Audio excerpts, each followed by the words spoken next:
Imagine this. You've worked hard, paid your bills on time, and your credit score finally hits 700. You think, hey, that's good credit, right? I'm set.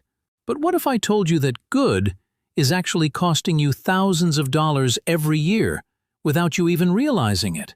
Hi, everyone. Welcome back to Wealth Market Pulse. Today, we're diving deep into the 700 credit score myth and how it's quietly draining the wallets of millions of Americans. Stick around because by the end, you'll know exactly why aiming higher could save you a fortune. And I'll share simple steps to boost your score fast. Let's break it down. First things first, what even is a credit score?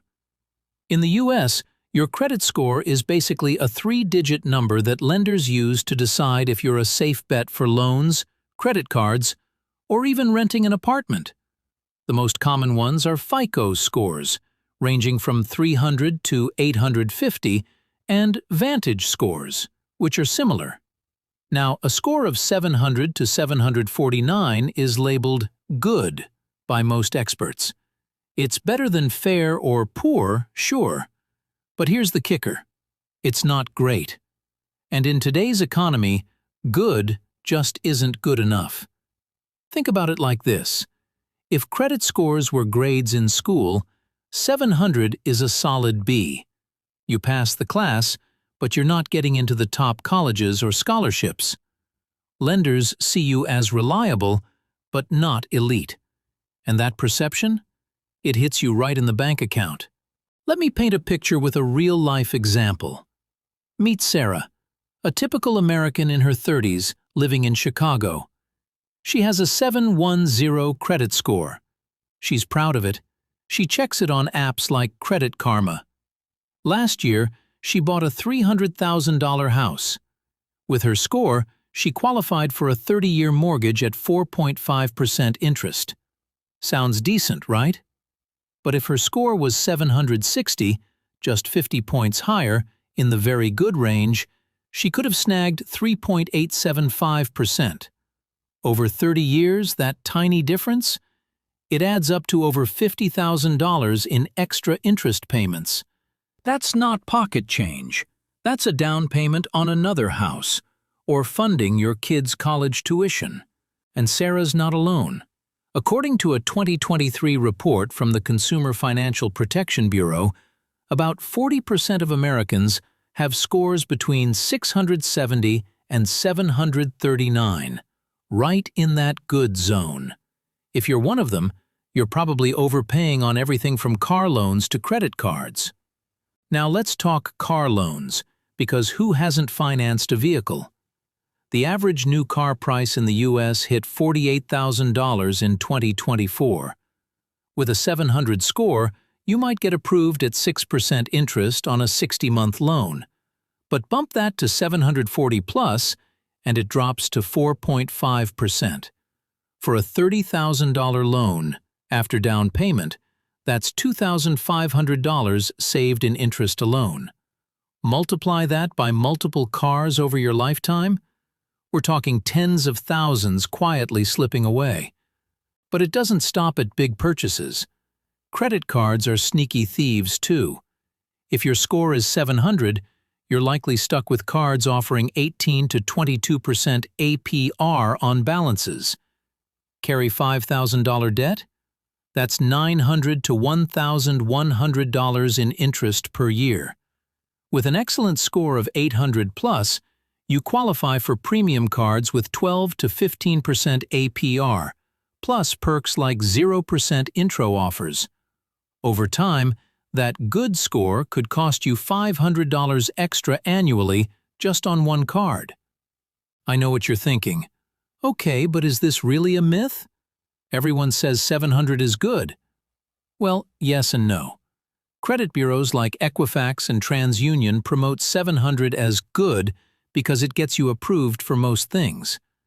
But lenders, the banks, the auto dealers, they have their own tiers. They reward excellent scores with the best rates. It's like flying economy versus first class. Both get you there, but one costs way more in comfort and perks. And get this, it's not just loans. Your credit score affects your insurance premiums. In most states, auto insurers use it to set rates. A 700 score might mean paying 10 to 20% more than someone with 800. For the average American driver, that's $200 to $400 extra per year on car insurance. Homeowners insurance? Same deal. Even some utilities check your score for deposits, up to $500 if it's just good. Ever been turned down for a job? Believe it or not, about 47% of employers run credit checks, especially in finance or government roles. A 700 score won't disqualify you, but it might raise eyebrows if they're comparing you to someone with pristine credit. And rentals? In competitive markets like New York or LA, landlords favor applicants with higher scores, sometimes charging higher security deposits to those in the 700 range. So, how does this good credit quietly cost you thousands? Let's add it up conservatively. Say you're an average American. Mortgage overpayment, $1,500 per year. Car loan, $200 per year. Credit card interest, $300 per year. Insurance premiums, $250 per year. Miscellaneous like utilities or missed opportunities, another $250. Total? Over $2,500 annually. Over 10 years? $25,000. Over a lifetime? Easily 6 figures, and that's without inflation or bigger loans. But here's where it gets interesting and empowering. This myth persists because credit education in the U.S. is terrible. Schools don't teach it, and banks profit from our ignorance. Remember the 2008 financial crisis? It exposed how predatory lending thrives on good enough credit. Today, with inflation at 3 to 4% and interest rates hovering around 5 to 7%, every point on your score matters more than ever. Now, the big question: why is 700 not enough, and how do you fix it? The myth comes from outdated advice. Back in the 90s, 700 was elite, but with more data and algorithms, lenders got pickier. FICO 8 and 9 models weigh things like credit utilization and payment history heavier. To bust this myth for yourself, start with the basics. Pull your free credit reports from annualcreditreport.com. Once a week now, thanks to pandemic rules that stuck around. Check for errors. 1 in 5 reports have them, according to the FTC. Next, pay down debt. Keep credit utilization under 30%. If you have $10,000 limits total, don't owe more than $3,000. That's the fastest way to jump 50 points. Then, diversify your credit mix. Have a blend of cards, loans, and maybe a secured card if needed. But don't open too many at once. That dings your score temporarily. Automate payments to never miss a due date. Late payments crush scores by 100+ points. And, pro tip, use tools like Experian Boost to add utility and phone bills to your report. It can add 10 to 20 points overnight for free. But wait, there's more. Avoid common traps that keep you at 700. Closing old cards? Bad idea. It shortens your credit history, which is 15% of your score. Maxing out cards for rewards? Utilization spikes. Co-signing loans? Their mistakes become yours. Real story. I heard from a viewer in Texas who was stuck at 705. He followed these steps, disputed an old error, paid down 20% of his debt, and added Boost. 3 months later, 765, saved $10,000 on his refi.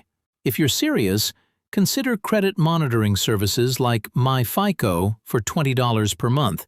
It simulates score changes. Or free apps like NerdWallet for tips.